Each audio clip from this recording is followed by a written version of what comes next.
All right, this video is covering what would be covered in our lecture on how to find appropriate sources for our research project, but also how to complete a source sheet, which is what we will be doing for various sources that you think could be useful as you write your research paper.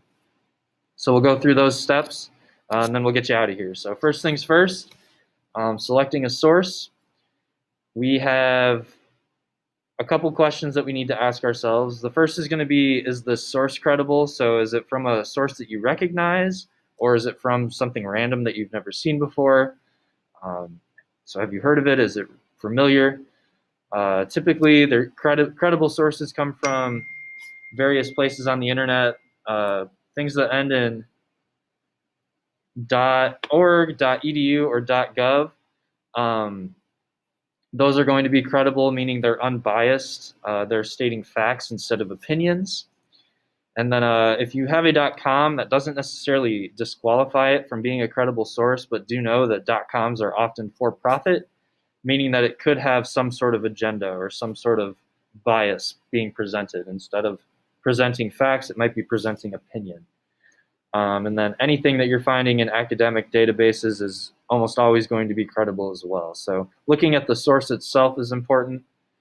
Next thing that you would want to be reviewing is the author's credibility. So is the author having a biased view? Are they presenting one side of the argument and basically negating the other? Or are they representing both sides?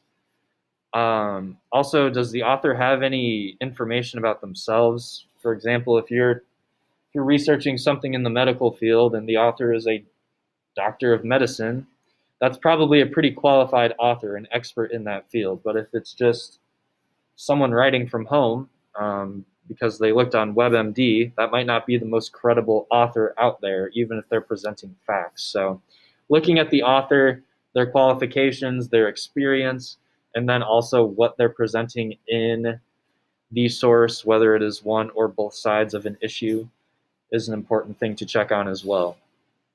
Third thing would be the article itself.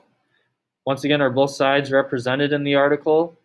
And does the article use a combination of evidence, some personal based on experience, and is some statistical with facts or studies? Depending on what you're looking for, your answers to these questions and how viable these sources are for you might be a little different, but just three things to check. The source itself, so where you found it, the author, the person who wrote it, and then the article itself, the thing that you're reading. When gathering information from a source, some helpful things to do would be to write a main idea or a thesis for that article itself. So basically, I like to think of the old Melcon adage for main idea. Topic, verb, position, reason. So the topic, what are they talking about? Your verb, you're connecting it to your future point or your position. So basically, what stance is the author taking on the issue that you are discussing or looking into? So basically, pro or anti, for or against, whatever they are talking about. And then the focus or the reason. So why do they take that stance? Why do they take that position in the main idea? So that is just as important as anything else. So creating a main idea based off the article so you can kind of summarize the most important point of that article in one clear and concise sentence with a reason. After that, pulling at least 3 pieces of evidence to support the main idea would be helpful too. So just pulling quotes. Oftentimes, facts and stats are going to be really beneficial because those are indisputable as long as they've been conducted correctly. And if you have found a credible source, like we talked about above, that should not be an issue. Try to limit the number of anecdotal pieces of evidence that you gather. So this is more like someone's experience or something that they've heard has happened to somebody. It could be true that it happened, but that doesn't necessarily mean it represents everything in the argument as a whole. It might just be more of an individual situation. So take those with a little less, think of those as a little less credible, but they can still be useful in certain instances, okay? So that is selecting and gathering sources and some of the thought processes that you would go through as you're looking for sources to use. Some of the sources that are at your disposal are going to be on this document, which we will have shared with you. This is the link to the MHS library website. Really, the most important thing you can find on that library website is this link here, which is at the bottom of that website. It's a maroon permalink there, but you can also find it right here. That is going to take you to all the databases and resources that the school has put together for you. With the pandemic going on, not all of those are up to date. Either the subscriptions have expired due to lack of use, or some other issues. So just keep that in mind. Not everything on there is necessarily going to work for you, but it does present you with a organized list of some various resources that may be at your disposal. A couple that I've looked into that I know are functioning properly for MHS students would be ProQuest.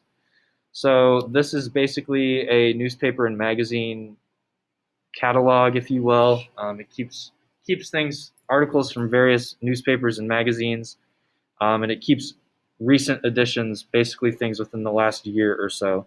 We want to focus on evidence for our paper that is relevant, and so the best way to do that is to make sure it is within the last year. The more recent, the better, because that means that it's up to date and it can definitely apply to the thing you are looking at currently.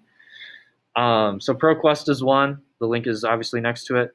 Procon is going to be another that you will likely find useful.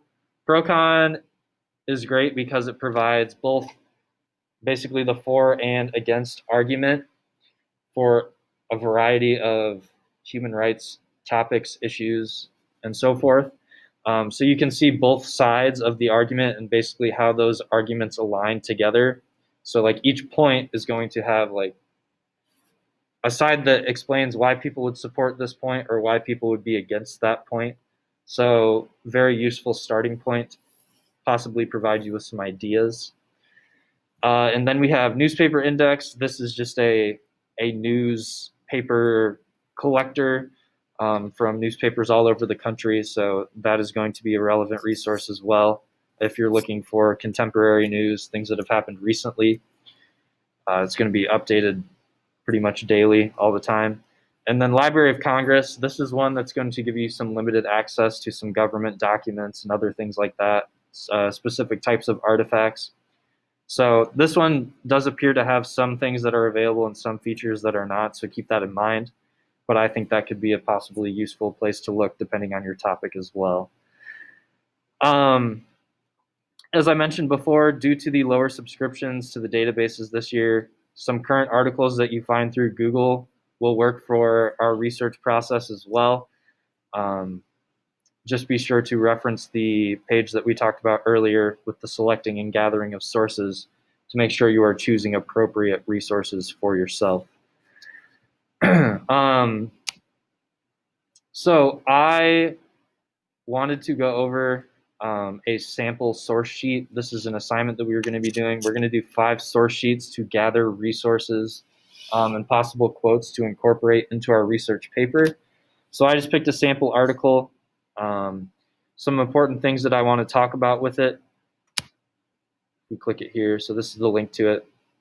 So as you can see, it's from a newspaper, Times of San Diego. First thing I wanted to point out with just this specific article, because I get this question very often, my article doesn't have an author. That's okay. That doesn't always, sometimes when articles are lacking authors, it can either be because a corporation or an organization creates that article, or it can be for a variety of other reasons. So that doesn't necessarily mean it's a good or bad article.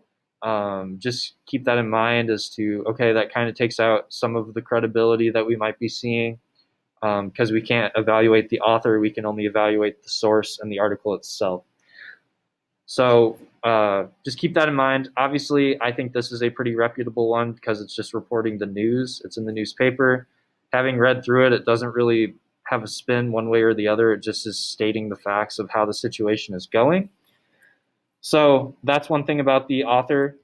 Other things, newspaper. So is it an editorial? Is it an opinion piece? Or is it actually representing a news event. All right, so this is representing an event, so we should be good to go there. And then the date, is it recent relevant? Yep. So this one is just about a year old, so it's kind of pushing that threshold as to if it's going to be relevant enough for our research. But with it falling within that 12-month or so time range, it should be fine for our use here today. So I'm not going to read the whole article to you, but basically this article is about California and some of the programs they have created and are looking to create out there to provide free higher education, meaning community college and both basically access to associate's degrees, 2-year degree, and a bachelor degree, a 4-year degree. So them trying to provide some free tuition to certain students who go about meeting certain requirements and having certain characteristics as well. So that is what this article is about. Definitely a human rights issue because we were talking about education and people's right to be able to be educated and try and better themselves through that. So that definitely would fit a human rights topic, if you will. Also probably important for you since you are at that age where you're looking into your various options that are presented to you. So definitely a fun to look at issue. So those are some of the things I wanted to highlight about that. This is the actual source sheet. So I have filled it in beforehand, so I don't need to waste your time as I type things in slowly, but you're going to see basically some bibliographic information up here. What's the name of the article? The article title you put in quotes. So almost everything you're going to find is likely going to be an article, and that means it is a relatively short piece of work, okay? And so that means you are reading something that's not a full-length piece, all right? So anything that's a bit of work, like a chapter or a song, an episode, or an article, is going to be written in quotation marks. It is not going to be italicized. So italicized is that slanted writing. You are not going to do that for articles. You are going to put them in quotation marks, all right? And that just shows your reader right away, okay, this is an article. This is a shorter piece. It's not a book. It's not a novel. Author, I do not have one, so I just simply put not available. Please do not skip that section, right? Like there's no author, or put an X or put not available, just so I know that there is no author and you didn't forget to put it in. That goes for any of these categories up here. Publisher, well, we see that on the website here. See it at the top, see it in the link, Times of San Diego. That is going to be our publisher, our source of the article. That's who presented the article to us. And then the date of publication. So this is when the article was written or created. You're just going to find that almost always at the top of an article. Sometimes you'll find it at the bottom. Sometimes it's not shared. So once again, that's going to need to be something that you evaluate as you're thinking about the credibility of your sources. If you don't have a date of publication and there's no dates referenced in the article to kind of help you get a feel for when this was written and if the data is relevant or current. So do keep that in mind. If you don't have a date, that's probably going to be a bit of a red flag. Not necessarily always, but for the most part, that's probably going to be something you'd want to evaluate. So the date of publication, you are going to write, this is all going to be in MLA format when we're all said and done. Something you've hopefully worked with before is throughout your years in high school. When you write a bibliographic entry or something on a works cited page or a bibliography, you're going to include all this information, and it's actually going to be in this order. But something with dates that we do is you're going to write the day, then the month abbreviated. So instead of January, it's Jan, period. And then the year. So you're going to spell the month, but it's going to be abbreviated, and then there's a period at the end. So just a little note on the date function in MLA format. Source, oftentimes that's going to be the same as the publisher. So you see that there. The web address, so you're just simply going to copy, Command C or however else you choose to do it, and then paste your web address here. That is going to be useful for you, so make sure you get the whole thing, because if you ever need to go back to the article, you have the URL there for you, so you can just click back to it right away. The date of access, so this is when you looked at the article, okay? This is when you read it. And so the thing with electronic resources, which is pretty much all you're going to be dealing with here, is that electronic resources can change. So the date of access is important because this says, all right, at this time, when I read it on this day, this is what the article had to say. Because if you don't put that date, and then people go back and look at your source, it could be completely different. The editor has editing rights, so they can change what is seen on there. So it's important to include that date of access written in the same way that we see up here with the publication of day, month abbreviated, and then year. If there's any additional editors or corporate authors, anything like that at the end, you feel free to put that, but otherwise just put a not available again. After that, you're going to be asked to write the main idea of the article. You can write it as a quote if you'd like. If so, make sure you put a citation at the end. We're going to talk about citations more in a minute.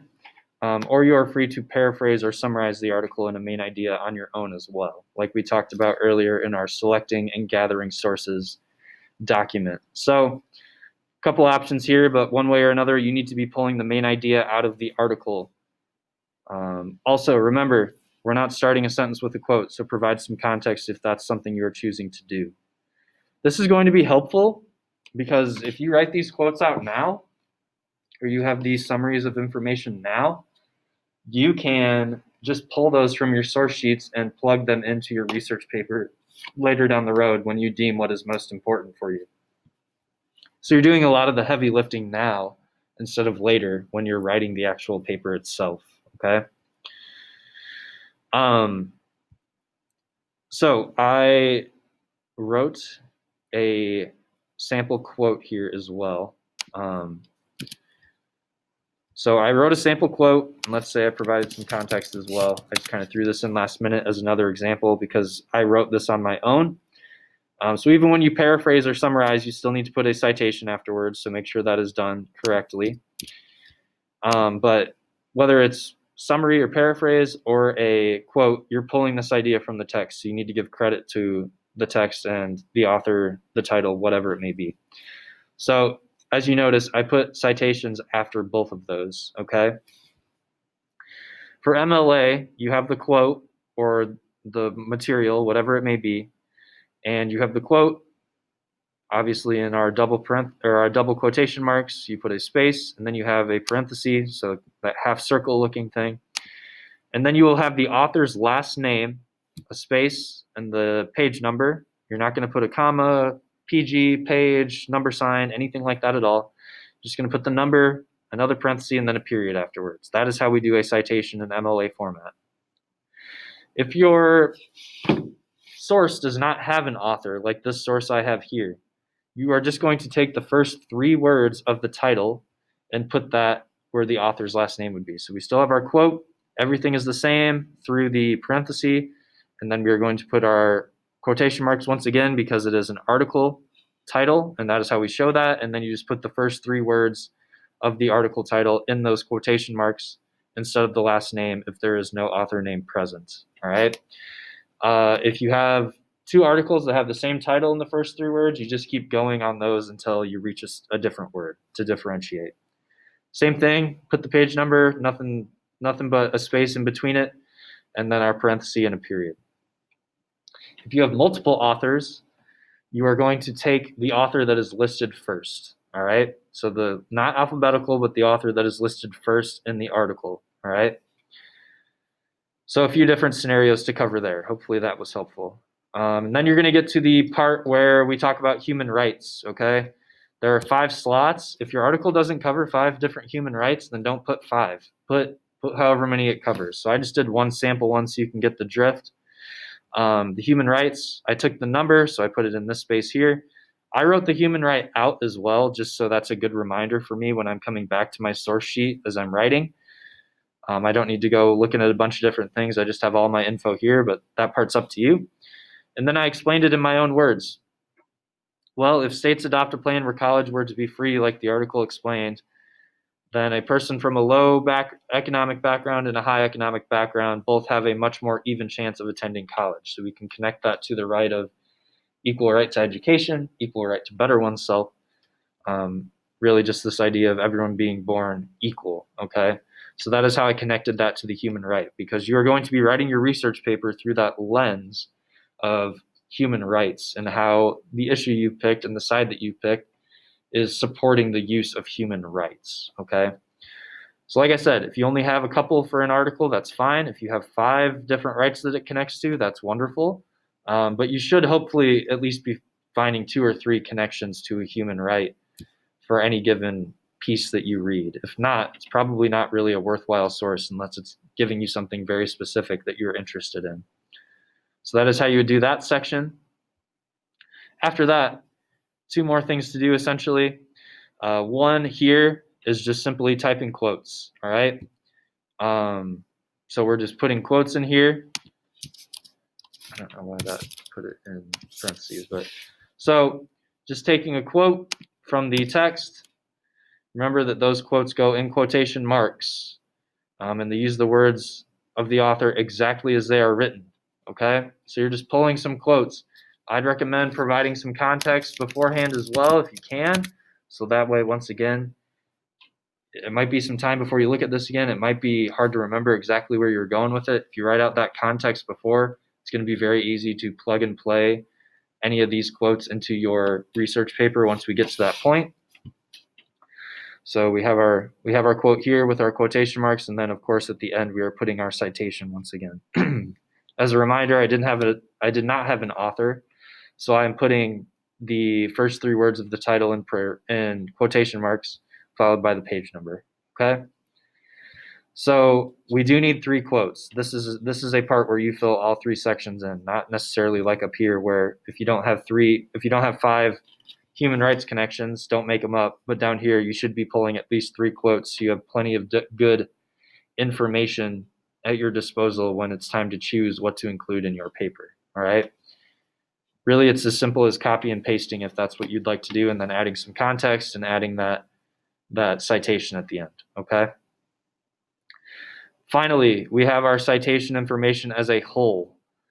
So this is going to be exactly what you would put in a works cited or a bibliography, okay? You're essentially transferring the information you have up here and just putting it down here without the little hints that we have at the beginning. So you're putting the actual information that you filled out up here.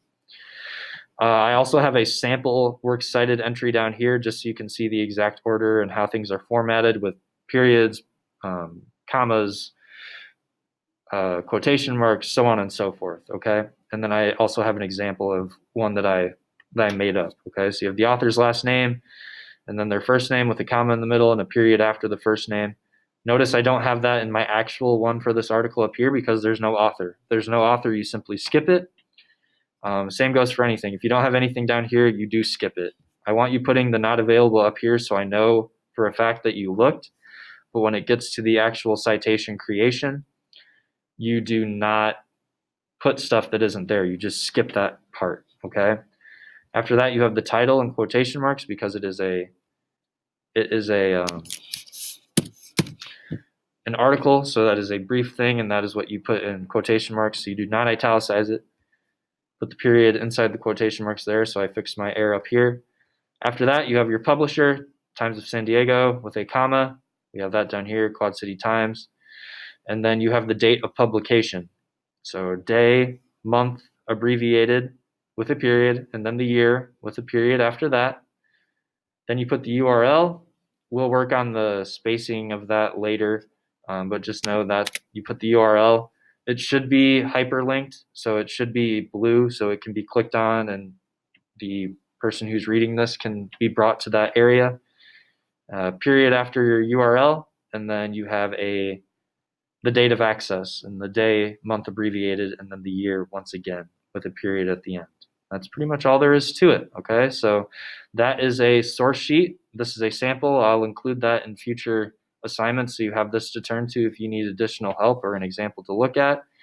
But it's not too bad. It's just finding some information, reading through an article, deeming if it's reliable and worth selecting, like we talked about, looking through some different sources, and then compiling some information, not only what's the main idea, but also how this connects to human rights, which is going to be a big part of our paper, and then pulling some quotes, putting the citations, and adding some context as well.